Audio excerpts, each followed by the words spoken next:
مدیحہ امام نے ودیا بالن کو پاکستان لا کے ڈرامہ بنانے کی خواہش کا اظہار کر دیا۔ لاہور۔ پاکستان کی معروف اداکارہ مدیحہ امام نے ودیا بالن کو پاکستان لا کے ڈرامہ بنانے کی خواہش ظاہر کر دی۔ اداکارہ مدیحہ امام اپنی شاندار اداکاری اور میزبانی کی وجہ سے مشہور ہیں۔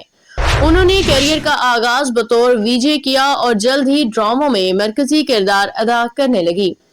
اداکارہ نے بھارتی فلم ساز موجی بسر سے شادی کی ہے۔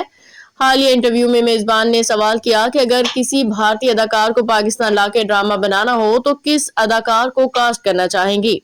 اس کے جواب میں مدیحہ امام نے کہا کہ ودیا بالن کو لے کے ڈرامہ بنانا چاہوں گی۔ مجھے لگتا ہے کہ وہ ٹی وی کی بھی شاندار اداکارہ ثابت ہوں گی۔ ان کا کہنا تھا کہ ودیا بالن اگر پاکستان آتی ہیں تو ہماری ٹی وی انڈسٹری میں ایک بہترین اضافہ ہو سکتی ہیں۔ بھارت میں کام کے سوال پہ مدیحہ امام نے کہا کہ میرے خیال میں اداکاروں کو دنیا میں ہر جگہ کام کرنا چاہیے، لیکن یہ حساس معاملہ ہے، اس لیے چیزوں کا خیال بھی رکھنا چاہیے اور اچھا فیصلہ کرنا چاہیے۔